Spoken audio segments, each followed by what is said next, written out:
dia, professor. Meu nome é João Vitor. Meu nome é Daniel. Estamos aqui hoje para apresentar nosso experimento 5, a parte em grupo. Vamos começar falando sobre o resumo do que vamos tratar aqui hoje. Vamos falar sobre a disco em antena.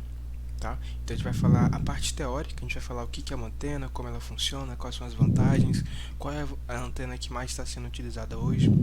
Vamos mostrar como que se monta uma igual, como que essa antena funciona, qual é a capacidade dela, e no final a gente vai fechar nosso trabalho falando das referências, de onde que a gente tirou as fontes dos artigos e também de alguns vídeos. Introdução. Sobre a problemática, né? Por que se viu a necessidade dos engenheiros desenvolverem uma antena? Primeiro, viram-se a necessidade de ter uma comunicação mais fácil entre as pessoas que estão distantes de forma geográfica. Então, a antena ela chegou para resolver um problema de comunicação e transferência de informação. Então, esse é o problema que ela resolve, na qual, quando ela surgiu, ela permitiu que pessoas muito distantes geograficamente conseguissem se comunicar e transferir dados entre si. Mas o que é uma antena? Uma antena normalmente ela é um objeto metálico e ela tem sua como principal característica emitir ou receber ondas eletromagnéticas. Hoje em dia, na época da informação, é muito essencial que a gente consiga trocar informações de forma eficiente e sem perda de dados. Então, é muito importante que as antenas sejam cada vez mais estudadas para que antenas mais eficientes sejam criadas a cada ano. E qual que é o grande intuito? O grande objetivo é sempre desenvolver antenas cada vez melhores. E hoje vamos tratar de uma antena muito específica que é a Discone antena, e vamos falar sobre suas propriedades. Mas antes vamos falar sobre a teoria de uma antena, como ela funciona e sobre as ondas eletromagnéticas. Teoria. Primeiro, vamos falar sobre a lei que mais rege o funcionamento de uma antena, que é a lei de Ampère. E ela fala que não existe um campo elétrico sem um campo magnético. Uma corrente elétrica produz um campo magnético e uma depende da outra. Aí é a fórmula da lei de Ampère, mostrando como que a gente consegue quantificar isso. Pode passar. E aqui, quando a gente está falando sobre antena e transferência de informação, que no caso é a transferência de ondas eletromagnéticas, a gente está falando aqui de radiação, de forma geral. Então, a radiação eletromagnética é uma oscilação dos campos elétricos e dos campos magnéticos. E esses campos eles vão oscilar através do espaço, pelo ambiente, certo? E pelo tempo. E agora, né, a gente tem uma imagem, um pequeno vídeo mostrando a propagação de dois vetores. Um é referente ao campo magnético e outro é referente ao campo elétrico. Quando a gente está falando sobre ondas eletromagnéticas e a gente está falando sobre esses dois campos, a gente tem que ter em mente que esses dois campos vão ser sempre perpendiculares, sempre vão formar um ângulo de 90 graus entre si. Pode passar. E esses campos eles podem ser entendidos como uma propagação de uma onda transversal, cujas suas oscilações vão ser sempre perpendiculares na direção do movimento da onda. E a direção desse movimento é o que? A gente chama de vetor de Poynting, que é o que? É basicamente o produto vetorial entre o campo magnético e o campo elétrico, que vai formar um terceiro vetor, que é esse vetor de Poynting, e vai nos dar a direção e sentido da onda eletromagnética. Volta rapidinho, por favor. Olhando para o lado da mecânica quântica, quando a gente fala sobre esse deslocamento, a gente também se refere ao deslocamento de pequenas partículas que a gente chama de fótons. Performance de uma antena. Quando a gente fala sobre performance de uma antena, a gente tem que ter em mente que existem alguns parâmetros que vão influenciar isso. Os principais são os seguintes, que é a frequência de ressonância, a impedância, o ganho, o diagrama de radiação, a polarização e a eficiência e largura de banda. De todos esses pontos, o que a gente está se aprofundando nessa disciplina de eletromagnetismo prática e estudando o ponto de diagrama de radiação, que é o que? É basicamente, né, um mapeamento da distribuição da energia irradiada. Geralmente, a radiação de uma antena ela é mensurada na unidade de decibéis. Pode passar. É, parte desse experimento ele é feito de forma individual, que foi o experimento que a gente fez ali no software, que era sobre a antena de microfita. E falando brevemente sobre a antena de microfita, ela é um dos temas mais estudados da atualidade nas últimas décadas, para falar a verdade, porque a antena de microfita apresenta diversas vantagens de uso. Essas vantagens são que, primeiro, ela é fácil de construir, não precisa de muito material. O tamanho, ela é compacta, então isso facilita bastante na aplicabilidade. É leve e principalmente o custo. Então, por ter um custo aí considerável, ela se torna bem popular. Normalmente, essas antenas de microfita elas possuem dois principais materiais, que é o ouro e o cobre. Então, esses são os dois materiais principais. Falando mais sobre como funciona a antena de microfita, primeiro, né, a gente tem ali duas placas condutoras que vão estar separadas por um substrato dielétrico, onde a placa é o elemento irradiante e a outra é o plano de terra. Os materiais condutores mais usados, né, como eu tinha comentado, é o cobre e o ouro. A placa irradiante pode assumir qualquer formato, tá? E por outro lado, né, normalmente são usadas por formas convencionais para facilitar a análise de suas características de irradiação. Ok. Agora, só revisando alguns termos também que o João Vitor já passou, que vai ser muito importante para o conceito da nossa antena, que é o ganho da antena, a largura de banda e a impedância. A impedância a gente tem que é o tempo, o quão rápido vai responder, entendeu? O circuito elétrico. E basicamente. E o ganho ele é dado em decibéis, como o João Vitor disse, e o ganho é a potência, é como se fosse a potência. Então, quanto maior o ganho, mais potência vai ter essa antena. E quanto mais potência essa antena vai ter, maior o alcance que ela vai ter. Então, é preferível que a gente tenha um ganho alto em uma antena, né, para ela é, alcançar uma longa distância. E nós vamos ter também a largura de banda. A largura de banda também é muito importante, porque a largura de banda é o que vai determinar a velocidade da transmissão de dados. Se a gente tem uma largura de banda curta, a transmissão de dados não vai ser muito boa, não vai ser tão eficiente. Então a gente quer uma largura ali um pouco maior. E agora nós vamos falar sobre a Discone Antena. Bom, primeiramente, por que que ela tem esse nome? Porque, como tem no nome ali, né, mesmo estando em inglês, ela tem um disco e um cone. Como a gente viu aqui na imagem anterior, essa aqui é uma discone antena. Mas você me pergunta, mas como assim? Eu não estou vendo nenhum disco nem o cone. É, mas por que que ela é? Porque muitas vezes, se a gente for fazer dessa forma aqui, a antena pode ficar muito pesada e se ela ficar também exposta ao vento, pode interferir bastante. Então, fisicamente não seria muito bom. Então, o que é que faz? Em vez da gente fazer aqui ela totalmente fechada, né, dessa forma, aqui a gente constrói algumas hastes, normalmente tem de 6 a 16 hastes, e essa antena ela é famosa por captar ondas de todas as direções, por isso que ela é omnidirecional, e ela é utilizada basicamente para comunicação de rádio. Ela é amplamente utilizada e normalmente as faixas de frequências são acima de 30 mega. E ela é utilizada em aplicativos de comunicação de rádio, monitoramento de serviços comerciais, ou até militares. E, ok. Passando o slide.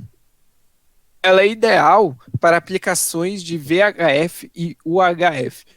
E também é utilizada mais como receptora do que transmissora. Beleza, mas o que é VHF e o que é UHF? VHF é quando a gente tem uma frequência muito alta, traduzindo literalmente do inglês, né? E a gente tem uma faixa de frequência ali, normalmente de 30 a 300 mega. Então, uma faixa relativamente baixa ainda, né? Mesmo a gente falando que ela é muito alta, para dispositivos de transmissão ainda é relativamente baixa. Porque quando a gente se tratar de UHF, a gente está falando de frequência ultra alta. E a gente está falando de uma frequência de 300 mega a 3 GB, que normalmente é o 3G, né, que a gente conhece aí, que tem nos nossos celulares. O VHF, ele normalmente é utilizado para rádio FM no nosso carro, que funciona normalmente de 88 ali, mega a 108 mega, e é utilizado também para comunicações aéreas e de radioamadorismo, né? E sendo que a UHF ela é utilizada para televisão, rádio, transceptores. Transceptores são aqueles que transmitem e podem receber. Então, como por exemplo, um drone. Um drone, a gente tem um controle e tem um drone. Um transmite o dado e o outro recebe. Então, a gente tem os transceptores. Ele faz os dois. O nosso celular também é um transceptor. Os rádios, por exemplo, eles são transceptores móveis, alguns tipos de rádios. Tem os portáteis, enfim. E só para exemplificar um pouco mais da diferença do VHF e o UHF, é que o UHF ele é recomendado para as cidades, porque nas cidades tem muito concreto, muitos prédios, e como essa onda é um pouco, como que eu posso dizer? Ela evita a perda de sinal, né? Porque ela é ultra alta, ela é recomendada altamente para cidades urbanas, enquanto na estrada rural, como não tem concreto, essas coisas assim, mais sólidas, a gente pode usar o VHF, onde a gente tem uma frequência ali muito alta, em vez de ultra. Ok. Só exemplificando um pouco antes, por que ela é utilizada mais como receptora do que transmissora. Ela mais recebe do que transmite, porque ela tem uma ampla largura de banda, né, como a gente disse, e não é otimizada por uma determinada faixa. Lembra que eu falei que a largura de banda é a velocidade que vai transmitir o dado, mas se a gente tem ali a gente vai atender a uma ampla largura de banda, a gente não vai ser muito focado. Então, se a gente não focar, ao mesmo tempo que uma baixa largura de banda é ruim, uma ampla largura de banda também não é muito bom. Então, por isso que ela mais recebe do que transmite. Porque ela pode receber qualquer coisa, mas transmitir já é mais complicado por causa da largura. E vamos lá. Agora nós vamos ver como que funciona a construção. Para a construção, ela possui basicamente 3 elementos, que são o isolador, que é feito de material isolante e atua para manter os elementos ali do disco e do cone no lugar, né, para eles não ficarem saindo e mantendo eles a uma distância fixa, sem ficar se mexendo. E essa distância determina também a faixa de frequência, que é, como a gente pode ver ali na foto, a variável D. Aquela distância ali vai determinar a faixa de frequência que a antena vai atuar. O cone, a gente vai ter aquela variável A ali, né, que seriam essas hastes aqui, o tamanho. Então, aquele tamanho ali, a gente vai determinar a partir de uma equaçãozinha que a gente tem que essa distância linear é igual a 75.000 dividido pela frequência. E a frequência mínima que a gente vai usar, né? E o disco ali em cima, que a gente tem na imagem, disk elements. A gente tem a variável B, que a gente também vai achar o tamanho dela de acordo com a fórmula de 52.550 dividido pela frequência. Ok, agora como que funciona essa antena, né? Agora vem uma parte mais teórica desse assunto, né? Mas em operação, a energia do alimentador encontra a antena, né? E se espalha ali sobre a superfície do cone, aqui na parte de baixo, do ápice em direção à base, que até a distância vertical entre o ponto do cone e o disco seja um comprimento de onda de 1/4 de comprimento de onda. Então, dessa forma, é possível que a energia irradiada ou recebida seja de forma eficiente. E a antena irradia e recebe energia que é verticalmente polarizada, e o padrão de radiação é omnidirecional, como a gente disse, para todos os lados, né? Irradia ali para todos os lugares de maneira homogênea, no plano horizontal. E a antena irradia a maior parte da energia em um ângulo baixo que mantém ao longo da maior parte do alcance operacional. E também, normalmente, há pouca mudança sobre uma faixa de mais ou menos 5:1, e acima disso, um ligeiro aumento ali do ângulo. E como o ponto de alimentação na parte superior da antena e o ponto máximo atual está na parte superior também, é constatado que abaixo da frequência mínima, a antena apresenta uma incompatibilidade muito ruim com o alimentador, né? Isso é meio trivial, porque está abaixo da frequência mínima, então vai ser incompatível mesmo. No entanto, uma vez que a frequência sobe acima desse ponto, acima da frequência mínima, uma correspondência razoável para 5 ohms é mantida ali praticamente sobre toda a banda, né? Isso é bom porque a gente tem uma constante, né? Não vai ficar variando esses 50 ohms.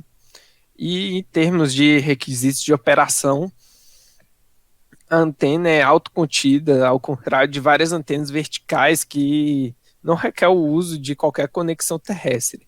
E além disso, a Discone antena, né, é uma antena desequilibrada e pode ser alimentada aí diretamente de um alimentador coaxial. Em alguns artigos de referência, já introduzindo aqui a nossa conclusão, João Vitor, em uns artigos de referência a gente pode ver que os professores de uma universidade aqui do Brasil, eles colocaram a Globo para passar na TV deles com essa antena, né? E ela funcionou como receptora e recebeu ali muito bem o sinal da Globo. Não, sim, sim.